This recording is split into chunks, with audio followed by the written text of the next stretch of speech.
Good evening, everyone. So we back again with me, Miss Armoli Desinatal Nuswa, your lovely teacher. I'm just kidding. So this is our fourth session. Jadi ini pertemuan kita yang keempat in our lovely subject English for translation. And now we're going to talk about translating guides and translating composition. So first, what is guides, and then what is composition?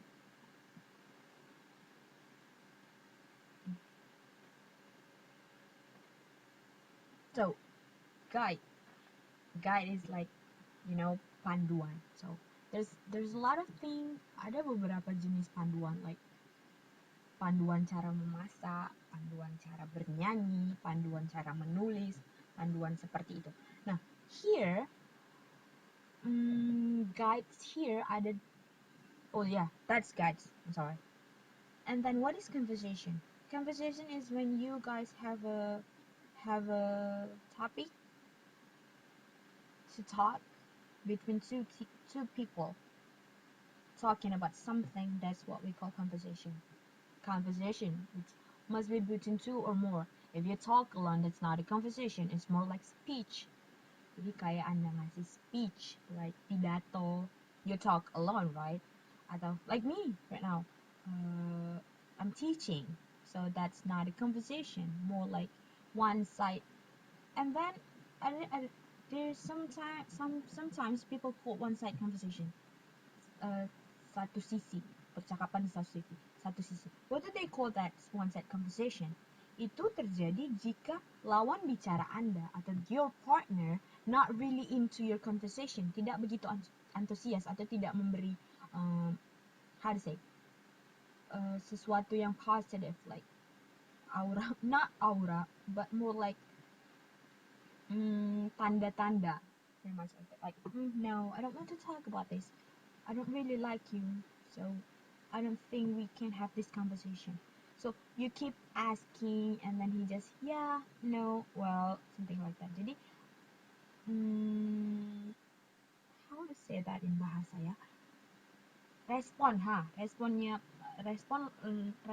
partner Anda itu tidak begitu memuaskan. So, it's more like, jadi itu seperti kelihatan Anda sendiri berbicara. Even if you guys actually two of you talk, but since one-side conversation, so yeah, that's conversation. And then in this session we will talk about two kinds of guides. Jadi kita akan bahas dua jenis guide. Ada translating students guide. So students guide is kalau kita misalnya mau masuk semester baru, something like that, there must be panduan-panduan apa-apa saja yang perlu kita lengkapi, berkas-berkas apa yang perlu kita kerjakan untuk mengawali semester baru kita, atau seperti itu. And then recipes, guides, seperti yang saya sebutkan tadi, ada jenis-jenis guide like panduan berwisata, the most common, panduan berwisata, panduan untuk memasak, panduan untuk menulis, or something like that. So yeah, di sesi ini kita bakalan translating students guides, and then translating recipe and students guide. And then what about conversation? So in conversation we have interview and then drama. Well, drama is just more like what happened in life, but it's a fake one. So you come up with something based on in daily life, but it's just a lakon or something, act, not a real one. So well, in drama there are a lot of conversation there. So in interview, sure, you have a conversation, someone asking you and then you give an answer or something like that. Let's go to the language point. Jadi language point yang digunakan di guides itu, yang pertama di students guide ada want, must, most, infinitive of purpose, even and conditional. When recipe, they have own, phrasal verb to call, again phrasal verb. See, they're always phrasal verb is everywhere in our model. And then verb plus ing, and then the imperative, the future perfect tense.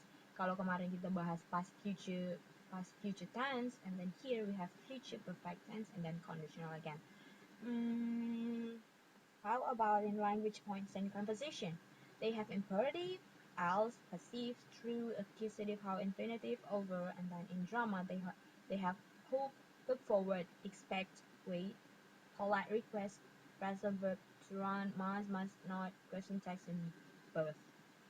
Baiklah, selanjutnya kita akan bahas satu persatu apa-apa saja maksud language point itu, apa kegunaannya, apa fungsinya, dan in our 3 previous class. The first one, infinitive of purpose. So we use two infinitive to talk about the purpose of doing something, like why someone does something. So jadi kapan kita menggunakan infinitive purpose? Like the name purpose, tujuan atau goal. Why do you talk about that? Kenapa Anda ngomongin itu? Apa sih tujuan Anda ngomongin itu? Apa sih tujuan Anda memberitahu saya itu? Apa sih tujuan Anda melakukan itu? Very much like that.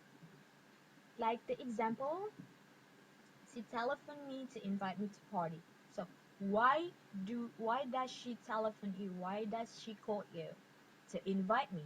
That's the infinitive of purpose. Jadi ada unsur tujuan di situ. Ada unsur apa sih? Kenapa kamu ngelakuin itu? So why? We asking why. Jadi kenapa? So to make it easier, kenapa? I singing because I want to feel happy. Kenapa sih kamu nyanyi? Ya karena I want to feel happy. I want to feel something good. Because I like singing. So, kenapa kamu nyanyi? Why? Because to make me happy. To make me happy. Pretty much like that. So, ada di sebelahnya ada beberapa contoh. I went downtown to buy a laptop. Saya pergi ke kota untuk membeli laptop. Why you go downtown? To buy. So, infinitive purpose, to buy. And I study hard to get a good mark. Why do you study hard? To get a good mark. To get. To lose, to invite. So that is infinitive of purpose. Next we have conditionals. Nah, kemarin tuh kita sudah bahas in past future perfect tense. Past future perfect tense sometimes used as a conditional. Nah, conditional itu sesuatu yang kita kondisikan, more like how to say, cause and effect. If you do something, there's a conditional there. There's a effect for what you do. Jadi kalau Anda melakukan sesuatu, ada konsekuensi apa yang Anda kerjakan itu. Like there, condition plus result. So that what we call conditional sentence. Ada kondisi and ada hasil.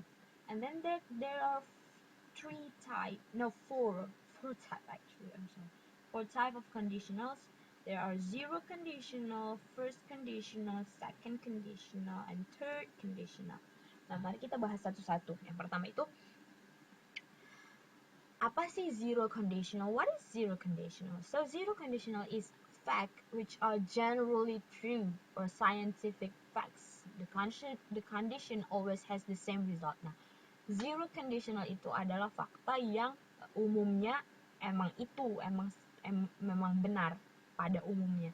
And scientific fact, like fakta scientific, like fakta bukti nyata seperti itu.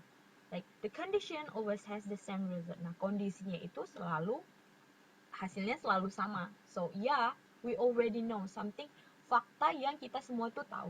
Like here's the example. If you stand in the rain, you get wet.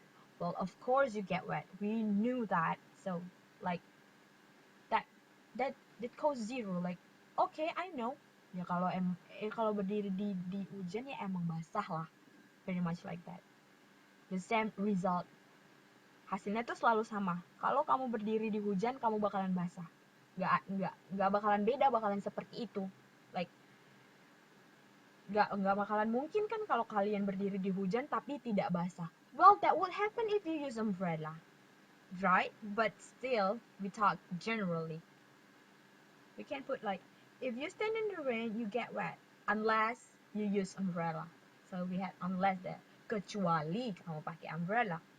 But the thing is something that general, sesuatu yang umum yang kita udah tahu seperti itu. And then first conditional is a possible situation in the future. A possible, sesuatu yang mungkin terjadi. Predicting a likely result in the future. Jadi kayak kita prediksi sesuatu yang mungkin hasilnya tuh mungkin terjadi, like if the condition happens. Jadi kalau itu kondisi atau keadaannya kita sebutkan terjadi, well, the result would be happen. For example, if it rains, we will cancel the trip. If you study, you will pass the exam. Like, if it rains, we will cancel the trip. There will be a possibility. Bakalan ada kemungkinan hujan, jadi kayaknya kita harus cancel the trip. Pretty much like that. We predict something, so we can't use a plan B. Jadi biasanya like plan A, plan B, pretty much like that. And then the second conditional, hypothetical or unlikely situation, unreal or improbable situation now or in the future. Jadi itu kejadian yang mungkin terjadi dan mungkin enggak, tapi tuh kemungkinannya tuh kecil banget, like unlikely situation. Jadi kejadian yang how to say, aduh nggak mungkin, tapi bisa mungkin sih, tapi ya sedikit kemungkinannya seperti itu. Let's see the example. If I won the lottery, I would travel a lot. If they sold their house, they would be rich. Well, yeah, of course. But, you know, it's still the possibility. Jadi kemungkinan kejadiannya itu susah.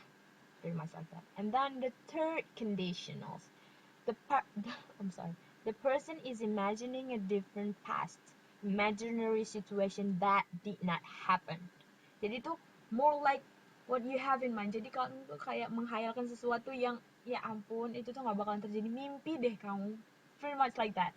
If we use that kind of word, we use third conditional. Like if you had studied, they use past here. If you had studied, you would have passed the exam. So there's a fact. First, he's not study, and then second, he failed in the exam. So he can't change it. Itu tuh nggak bakalan berubah, udah kejadian juga. Jadi ikhlaskan saja seperti itu. And then if I hadn't been sick, I would have gone to your party. Jadi kalau aku nggak sakit, aku pasti pergi ke pesta kamu. And then they talk about probably a week later setelah pesta selesai, terus dia come up to his friend like, sorry ya kemarin aku sakit jadi aku nggak datang. So there's nothing we can change about that. Jadi nggak ada sesuatu yang kita bisa ngelakuin untuk merubah itu. Well, already happened. What happens. So yeah, udah kejadian, ya udah ikhlaskan saja seperti itu. And then conditional sentence, yeah, you can see there's condition and then there's a result.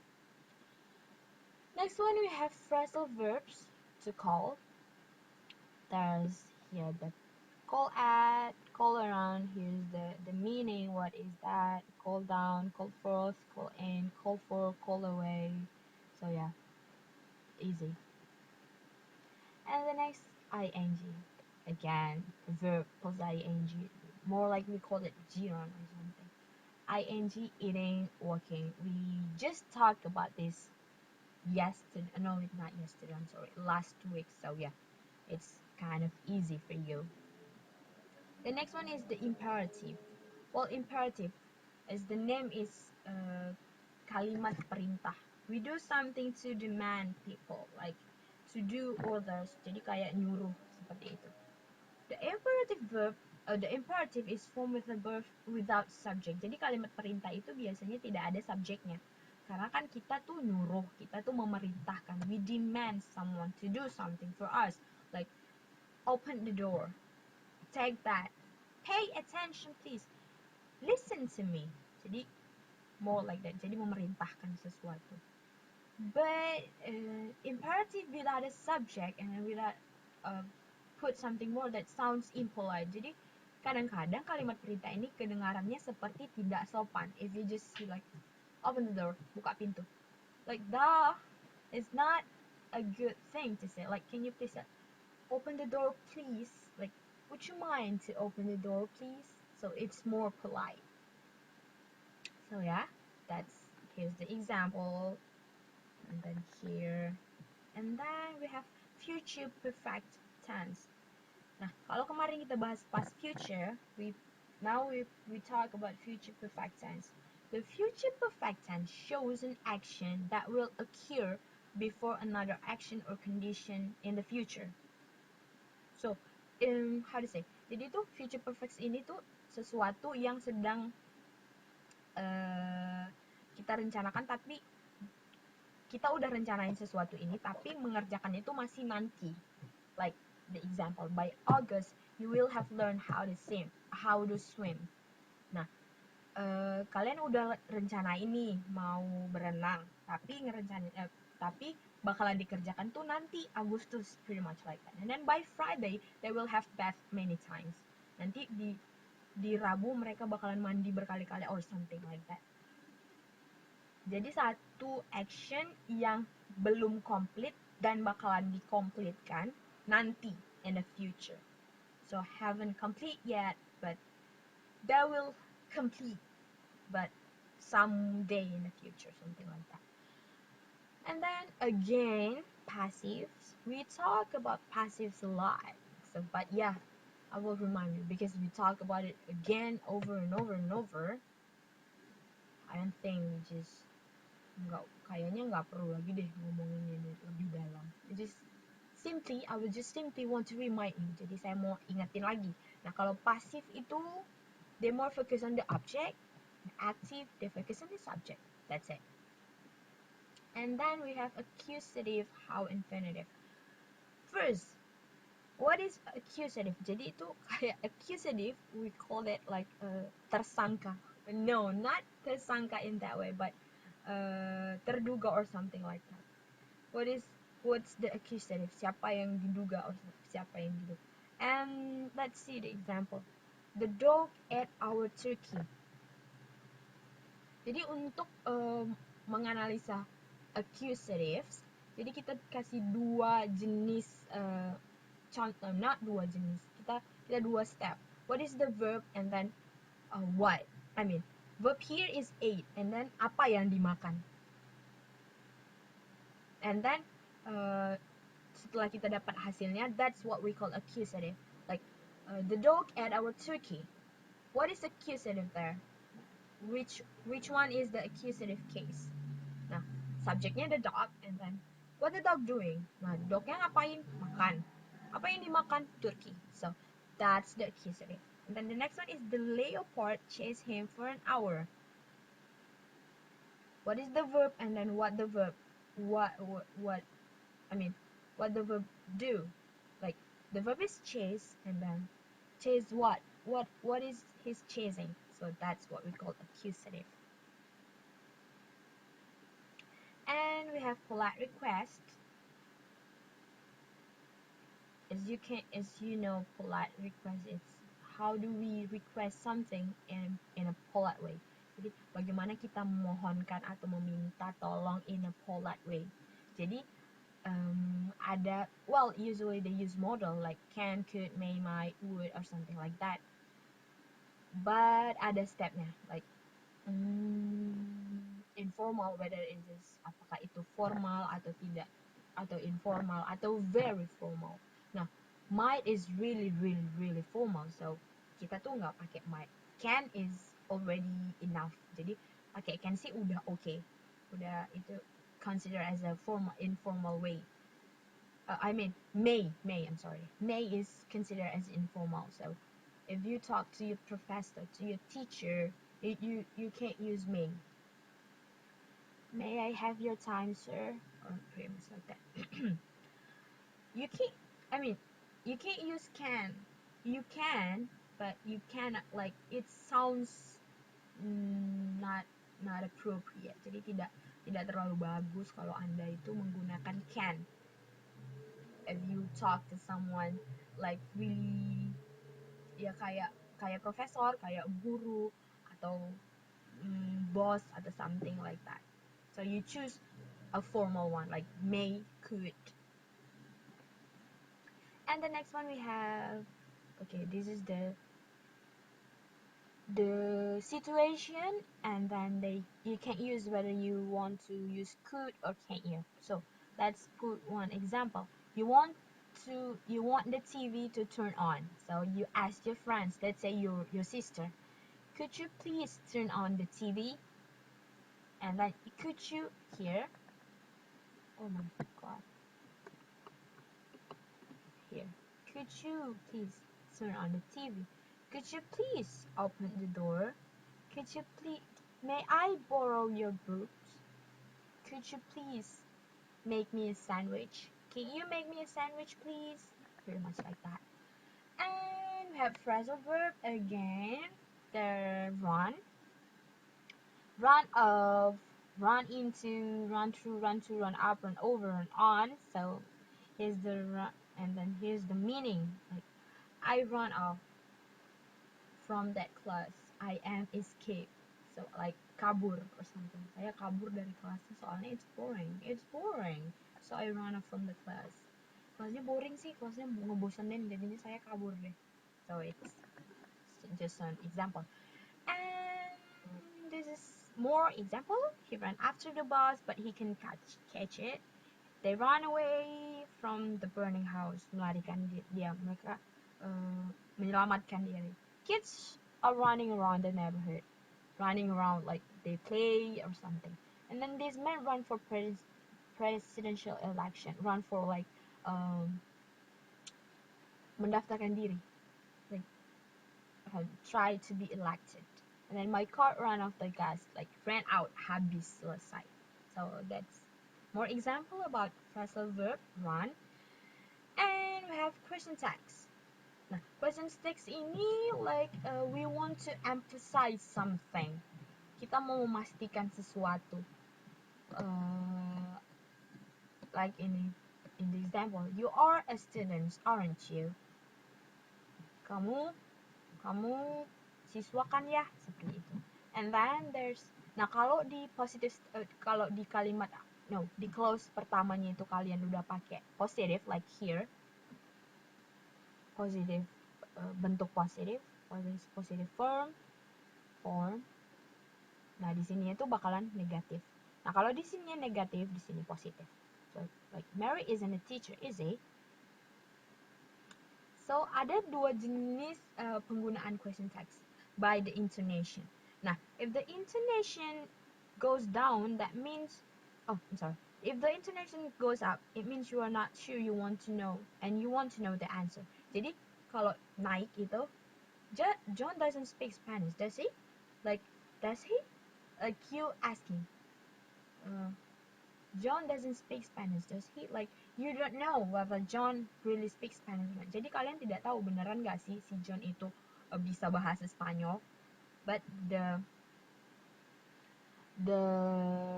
next one, if it goes down, it means you're checking, confirming information. Jadi kalian udah tahu kalau John itu emang nggak bisa bahasa Spanish, but you put more there, like you want to confirm. Jadi kalian tuh mau konfirmasi seperti itu.